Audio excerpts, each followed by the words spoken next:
কলকাতা হাইকোর্টে আবারও বড় ধাক্কা রাজ্যের ১৬০০ শিক্ষকের পদ এক ঝটকায় বাতিল। কেন এমন কঠোর রায়? এতে কারা চাকরি হারাবে আর কারা নতুন করে সুযোগ পেতে পারে? পশ্চিমবঙ্গের শিক্ষক নিয়োগ দুর্নীতি মামলায় রাজ্য সরকারের অস্বস্তি ফের বৃদ্ধি পেল। কলকাতা হাইকোর্ট একটি অত্যন্ত গুরুত্বপূর্ণ রায়ে রাজ্য সরকারের তৈরি করা ১,৬০০টি অতিরিক্ত শূন্যপদ বা সুপার নিউমেরারি পোস্ট বাতিল বলে ঘোষণা করেছে। উচ্চ প্রাথমিকে কর্মশিক্ষা ও শারীরশিক্ষার শিক্ষক নিয়োগের ক্ষেত্রে এই পদগুলি সৃষ্টি করা হয়েছিল, যা নিয়ে দীর্ঘ আইনি জটিলতা তৈরি হয়।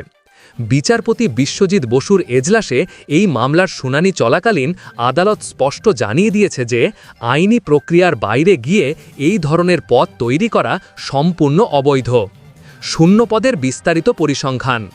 আদালতের এই রায়ের ফলে সরাসরি প্রভাব পড়েছে উচ্চ প্রাথমিকের দুটি নির্দিষ্ট বিষয়ের নিয়োগ প্রক্রিয়ার ওপর। রাজ্য সরকার ২০২২ সালে যে অতিরিক্ত পদগুলি তৈরি করেছিল তার একটি স্বচ্ছ বিভাজন নিচে দেওয়া হলো। বিষয়: বাতিল হওয়া শূন্যপদের সংখ্যা। কর্মশিক্ষা ওয়ার্ক এডুকেশন ৭৫০টি, শারীরশিক্ষা ফিজিক্যাল এডুকেশন ৮৫০টি, মোট পদ ১,৬০০টি। মৃত প্যানেল এবং আইনি পর্যবেক্ষণ। এই মামলার শুনানিকালে বিচারপতি বিশ্বজিৎ বসু বেশ কিছু কড়া পর্যবেক্ষণ করেছেন। ৬ বছরের নিয়োগ প্রক্রিয়ার প্যানেলের বৈধ মেয়াদ ১৯ বছরেই শেষ হয়ে গিয়েছিল, কিন্তু রাজ্য সরকার তার ৩ বছর পর অর্থাৎ ২০২২ সালে মন্ত্রিসভার সিদ্ধান্ত অনুযায়ী নতুন করে ১৬০০ পদ তৈরি করে।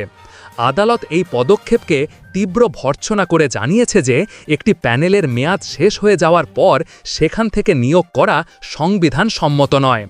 বিচারপতি বিষয়টিকে বর্ণনা করতে গিয়ে বলেন, এটি যেন একটি মৃত প্যানেলকে ইনজেকশন দিয়ে বাঁচিয়ে তোলার বৃথা চেষ্টা।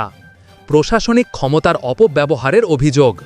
আদালতের রায়ে উঠে এসেছে যে সরকারের হাতে শূন্যপদ তৈরির প্রশাসনিক বা এক্সিকিউটিভ ক্ষমতা থাকলেও তা যথেচ্ছভাবে ব্যবহার করা যায় না।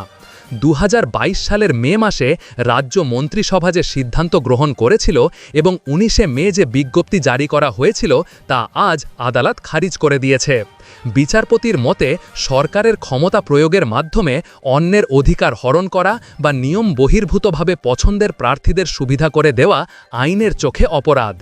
মামলাকারীদের আইনজীবী ফিরদৌস শামীম এই রায়কে স্বাগত জানিয়ে বলেন, মেয়াদ উত্তীর্ণ প্যানেল থেকে বেআইনিভাবে চাকরি দেওয়ার যে প্রচেষ্টা করা হয়েছিল আজ তা প্রতিহত হল।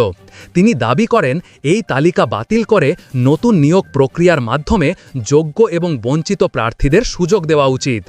আদালতের এই রায় আগামী দিনে রাজ্যের শিক্ষক নিয়োগ প্রক্রিয়ায় স্বচ্ছতা আনতে বড় ভূমিকা পালন করবে বলে মনে করছে ওয়াকিবহাল মহল। তাহলে প্রশ্ন হল, এই রায়ের পর উচ্চ প্রাথমিকে আসল যোগ্যদের ভবিষ্যৎ কি বদলে যাবে?